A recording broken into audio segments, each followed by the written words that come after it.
Sino pinagalitan ni Nanay Luz? Ay guys, ayan, kompleto po kami dito after po ng birthday. Kalad, so nagkakainan po kami. Sinesermonan po. Ayan. Naririnig po kami. Oh, kaya po napabideo po ako, nanenermon po si Inda sa amin lahat, isa-isa. Ewan ko kung ano yung ayaw niya sa gamot. Ayan, ayan na. Kahit na may herbal ka pang iba yung gamot na nanggaling sa doktor. Sige po, sige pa. Ano naman yun, ano ba tawag din yung gamot sa pagka yung mamahalin branded. Branded. Sa buto. Sa bato. Ayun. Ano, branded naman yung mga gamot. Eh, ba't ayaw mong uminom? Dapat po inumin ano. Ayun po yung pinapagalitan po guys. Ayun siya. Ayun. Talaga ano, matigas. Sulsul eh. May sulsul po sa likod. Minimisyon mo, gusto mo sumusunod sa'yo. At di ba sinasabi niya uminom kayo ng gamot? Di ba sinasabi niya lagi yon? Oh. Siya naman matigas ang ulo. Ayaw uminom ng gamot na mga ano naman, hindi naman yung bakit pagka yung nag-mission ka, mga pinagagamot mo, ba't yung sarili mo, ayaw mo pagamot? Umiyak na, yan na. Aro, ayun na guys. Ayun na po guys. Malayo po yung tingin po guys. So, pinapagalit pa na po. Nanunuwid na yan. Ano ba question? Hindi ko alam yung nanunuwid eh. Hindi, minsan yung mata niya, kahit na yung mga nanonood, mga viewers, sinasabi yun. Kasi pagka yung mata mo, connection yan sa buong katawan mo. Okay, so yan na po. Anong sasabihin mo? Dapat umiinom, dapat. Paano yung mga minimission mo? Pagka nagka-diferensya ko, mahihinto ka. Tama, tama. Hindi lang mission yung family mo. Oh, yun. Hindi na yung paano yung mga pamilya mo, mga anak mo? Yung magulang mo, ang daming nangangailangan sa'yo, ang daming... Ayan po, nakapila sila, oh. Nag-iinom si Tito Ron eh. Nawala tuloy niyo. Yan. Give it to me. Give it to me. Ba't sumalabat ng... Ay, give it to Gian. Sumalabat. Sumalabat yung mga Huwag kayo sumasalamat. Huwag kayo sumasalabat. Dali. Okay, take two. Tapos ano pa? Sige. Yung pinapagalitan nyo. Hindi ka makikinig sa akin. Ayan na. Ayan, umiinit na. Oo. Sniga. Ikaw na lang yung nasusunod sa amin yung missionan mo. Ay, kanato. Matigas din pala yung... Ayun na. Aro, ayun. Naku. Pagka yung mga mini-mission mo, gusto mo sumusunod sa'yo. Ay. Vlogger kaya kayo para pwede rin kayo. Ikaw ayaw mo namang sumunod. Gusto mo padahon-dahon na lang. Asa ka sa mga dahon-dahon. Siyempre iba yung tutulong yung gamot sa nanggaling sa doktor.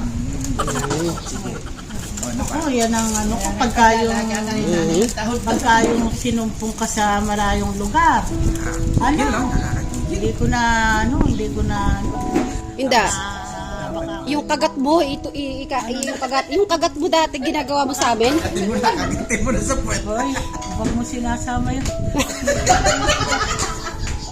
Kagatin mo. Bakit? Nangangagat naman talaga kayo. Hindi na makapalo. Tikas kaya ng ulan, pagod na ako mag-abong naglalaba.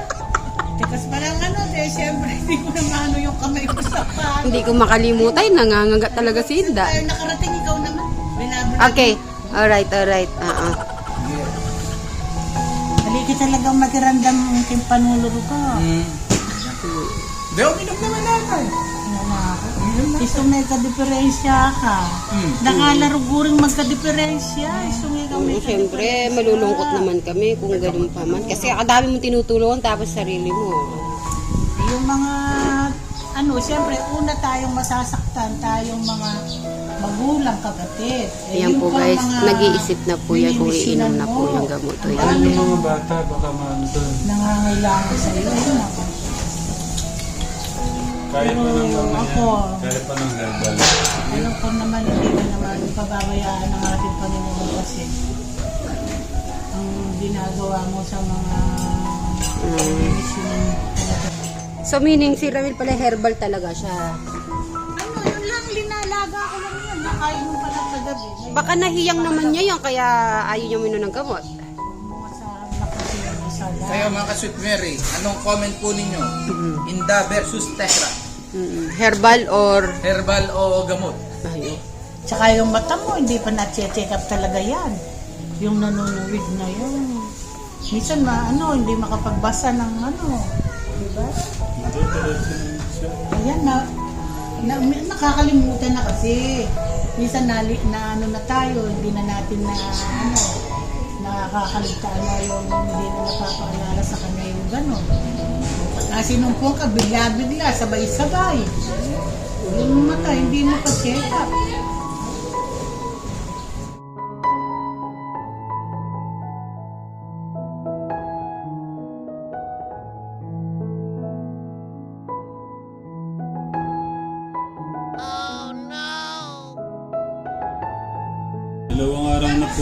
Dalawang araw na pong magluluto si nanay ng herbal.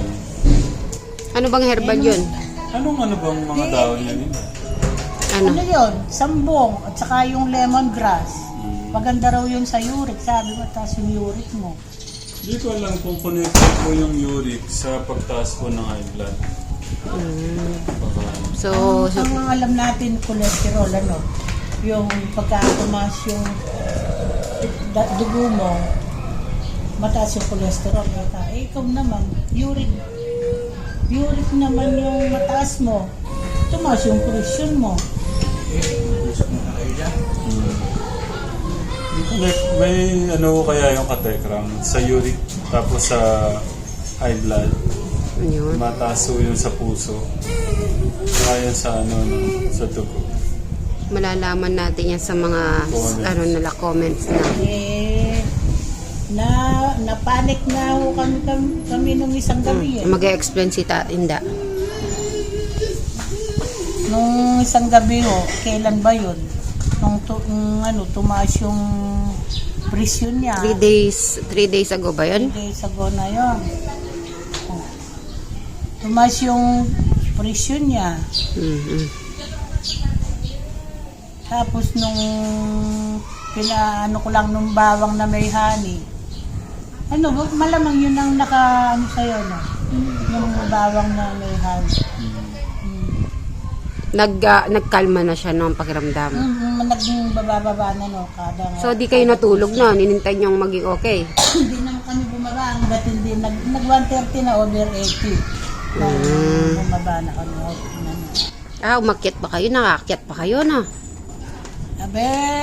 Sabi ni Joan, hindi ka, okay na, matulog ka na. 130 over 80.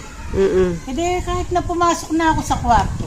Hindi pa rin panatag. Hindi pa rin ako lumabas ako doon sa mga upuan. Tinatanaw-tanaw ko sila. Ba't naman itong floor? At papanik, naghahanap ng katapress. Ado kay nanan. Ako ni Joan. Na- Pumanik na ako nung bagya-bagya na akong pumanik sa taas. Para, pagdating ko sa taas, ginaganon siya. Saka yung pa inihilo. Tapos nakapikit yung mata niya o nakamulagat? Hindi, nakaupo siya. Nakaupo. Dapat pagka ganun, lang. Huwag kang magpanik. Buti naman, hindi siya humiga, hindi niya sinunod yung katawan na parang mabubuwan. Nalabanan ko siya. Nakaupo siya. Kasi pagka nagtumba ako, baka hindi ako magising. Parang ganun yung makaramdam. Saka yung dugo mo nun. Halimbawa, kulang ka sa tulog, tapos tapos na sobrang ka sa pagod, yun na.